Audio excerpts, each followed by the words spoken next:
Hello friends नोंथांमोननो मोनसे video लानानै फैलायबाय स' बिदिब्ला नोंथांमोना भिडिअखौ नायलांदो जोबजासिम आरो चेनेलाव गोदानफोर हाबफैदोंब्ला चेनेलखौ साबस्क्राइब खालामना लाबानो जाबाय लोगोसे बेल आइकनावबो थुना होबानो जाबाय जेब्ला आं गोदान भिडिअ लाबोगोन अब्ला नोंथांमोननिसिम नटिफिकेसन मोनहैयो स' नोंथांमोना मिथिखाबाय जानांगौ थाम्बनेल आरो टाइटेलाव दा आं मानि सायाव भिडिअ लाना फैदों जोङो स्टेटमेन्टनि PDF फाइलखौ बोरै डाउनलड खालामनो हायो आं दा बेनि सायाव भिडिअ लाना फैदों लोगोफोर नोंथांमोननोबो गोनांथि जागोन बियो सम लानानै दा जों बे PDF फाइलखौ बोरै डाउनलड खालामो नायना लाबानो जाबाय दा आंनि बेवहाय मोनसे आं दाख्लै PDF फाइल सेन्ड खालामनायखौ नोंथांमोननो देखायग्रोनोसै मा लिरदों बेयाव लिरदों if it's so success the money has been paid to the bank if you have not received it after 72 hours please download the bank statement in PDF format and send it to me for processing माने बेयाव मा लिरदों बेवहाय आङो मोनसे प्रब्लेमखौ send खालामना हरदोंमोन बे पेन्डिं जानायखौ ओमफ्राय बिथांमोना बेयाव रिप्लाइ हरफिननाय जादों आरो लोगोफोर दा बेयाव मा बुंदों जुदि नोंथांनाव 72 आवार्सनि गेजेराव फैसाया हाबाखैब्ला नोंथांमोना बेवहाय मा खालामनांगौ बे बैंक स्टेटमेन्टखौ PDF फाइलाव सेन्ड खालामहरनांगौ लोगोफोर दा नोंथांमोना बोरैजाय मोनगोन बे PDF फाइलखौ दा भिडिअखौ नायना लादो जोबजासिम ओमफ्राय दा बेयाव मा लिरबावदोंमोन गाहायाव रिप्लाइ हरदों बिसोरो please wait patiently The bank needs to review your withdrawal application and remit the money to you within 72 hours. बे बुंदों दैजोहम होनना बुंदों आरोना प्लिज वेट पेशेन्टलि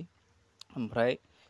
द bank need to review your withdraw' application and remit माने बेवहाय बिथांमोना रिभिउ खालामबाय ओमफ्राय 72 आवार्सनि गेजेराव माने फैसाया हाबगोन होनना बुंदों आरो बेयाव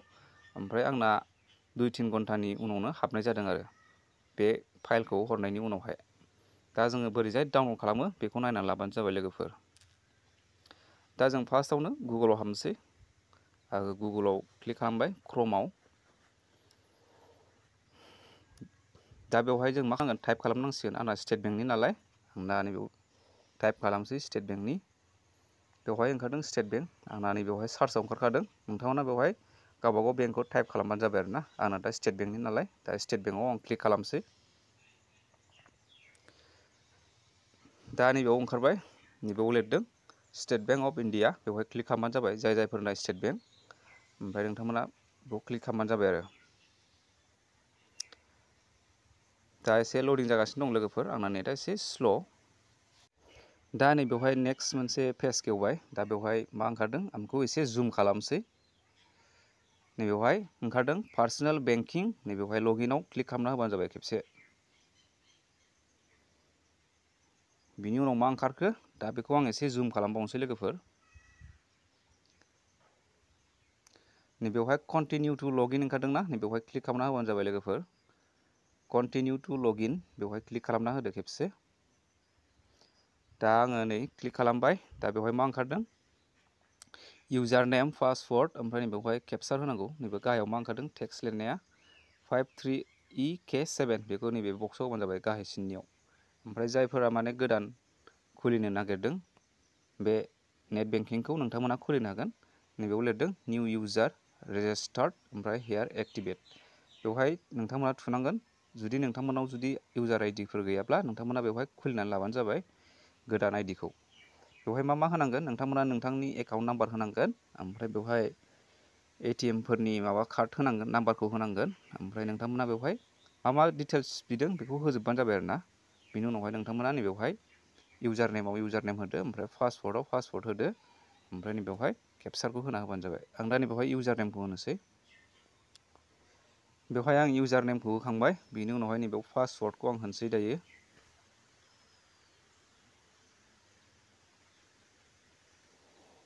बेवहाय आङो पासवर्डखौबो होखांबाय बिनि उनाव मा होनांगौ नैबेवहाय केपचार होनांगौ नैबे बक्स मोनसेयाव बे केपचाराव माखौ होनांगोन नैबे गाहायाव ओंखारदोंना 53EK7 बेखौ आं बेवहाय होनोसै बेखौबो आं होखांनाय जाबाय दा जों मा खालामनांगोन नैबे गाहायाव ओंखारदों लगइन ओमफ्राय रिसेट दा नैबे लगइनआव क्लिक खालामबानो जाबाय आरोना खेबसे दा आं क्लिक खालामबाय लोगोफोर बेवहाय मा होनदों बेयाव नायनोसै जुम खालामनानै बेवहाय आंनि मबाइलाव मोनसे OTP फैगोन बे OTPखौ बेवहाय आं होबानो जाबाय आरो लोगोफोर नै फैबाय OTPआ 7747 ओमफ्राय 99 बेखौ होखांनायनि उनाव मा खालामनांगोन लोगोफोर नैबेहाय राइट साइडआव साबमिट ओंखारदोंना नैबेयाव साबमिटआव क्लिक खालामना होबानो जाबाय खेबसे। दा नै आंनि एकाउन्टआ गेवबाय। ओमफ्राय जों बेयाव मा खालामनांगोन दा बे स्टेटमेन्टखौ डाउनलड खालामनो थाखाय लोगोफोर आं बेखौ एसे जुम खालामनोसै। बेयाव आं जुम खालामसै लोगोफोर। बेवहाय लिरदों लोगोफोर नायना ला नैबेवहाय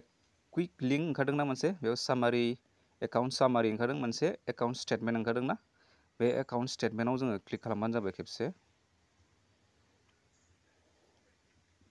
बेवहाय मा ओंखारदों लोगोफोर बेखौ नायना ला आं बेहाय जुम खालामसै एबार जुम खालामबाय लोगोफोर नायना ला। बेवहाय जों मायाव थुनांगोन बेखौ नायना लाबानो जाबाय लोगोफोर। नैबेवहाय लिरदों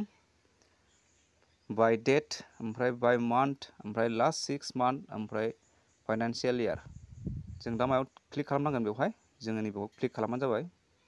बाय मान्थ नैबेहाय सेकेन्डआव बेयाव बाय मान्थ ओंखारदोंना लोगोफोर नैबे ग्रिन कालारनि मोनसे गथा माबा ओंखारदोंना बे बाय मान्थआव क्लिक खालामदो ओमफ्राय नैबेहाय इयार ओंखारदों इयारखौ सेलेक्ट खालामबानो जाबाय। इयाराथ' दा 2024 नालाय बेयावनो थागोन ओमफ्राय नैबे मासखौल' चेन्ज खालामबानो जाबाय बबे दिनाव नोङो उइथड्र खालामामोन बिनि स्टेटमेन्टखौ मोननो थाखाय। दा आं बेयाव सेलेक्ट खालामसै जेनेबा नैबे मान्थआव। दाथ' आंना जेबो प्रब्लेम गैथ'वा डाउनलड खालामनो थाखाय होमबाबो जेनेबा मा मासनिखौ नांगौ नोंथांमोना बेवहाय सेलेक्ट खालामबानो जाबाय बबे मासनिखौ नांगौ नोंथांमोननो बेयाव सेलेक्ट खालामनानै डाउनलड खालामनांगोन। जेनेबा दा जुलाइनिखौ नांगौबा बे जुलाइआवनो सेलेक्ट जाना दंखायो। ओमफ्राय जों बेवहाय मा खालामनांगोन बिनि गाहायाव लिरबावदों भिउ डाउनलड इन MS एक्सेल फरमेट ओमफ्राय नैबेयाव ओंखारदों डाउनलड इन PDF फरमेट बेखौ सेलेक्ट खालामबानो जाबाय नैबेवहाय नैबेयाव ओंखारदोंना ग्रिन कालारनि मोनसे गथानो बे डाउनलड इन PDF फरमेट बेखौ सेलेक्ट खालामबानो जाबाय आरो ना। बिनि उनावहाय जों मा खालामनांगोन नैबे ग ओंखारदों मोनसे ओमफ्राय केन्सेल ओंखारदों जों नैबे ग'आव क्लिक खालामनानै होदो लोगोफोर खेबसे। आं दा ग'आव क्लिक खालामबाय। दा बुस्थुआ डाउनलड जाबाय लोगोफोर। दा बेखौ जों बोरै नायनो हागोन दा आङो बेवहाय थांसै PDF माबायाव फाइलाव जों बेखौ अपेन खालामनानै नायनोसै। बेयाव ओंखारदोंना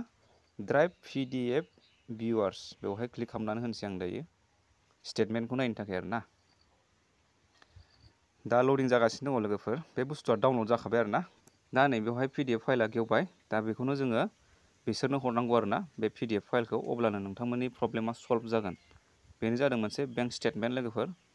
बेवहाय जुलाइ मासनि बेसेबां माबा दङ बेवहाय बेसेबां ट्रेनजेक्सन जादों मादों गासिबो ओंखारजोबगोन बेवहायनो। बेनो आरो लोगोफोर PDF फाइला दा नोंथांमोनाबो बेबायदि इजियावनो डाउनलड खालामनानै लानो हागोन। स' दा नोंथांमोना मिथिखाबाय जानांगौ बुजिखाबाय जानांगौ जायफ्रा गोरों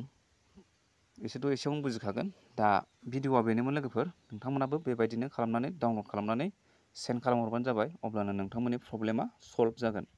स' दिनैनि भिडिअ'खौ आं बेखिनियावनो दोनसै लोगोफोर। भिडिअ'खौ नायनानै मोजां मोनदोंब्ला लाइक कमेन्ट शेयार खालामना होबानो जाबाय। नेक्स्ट भिडिअ'आव बेबायदिनो गोदान भिडिअ'नि सायाव लोगो मोनफिनसिगोन। गोजोन्थों बाय बाय।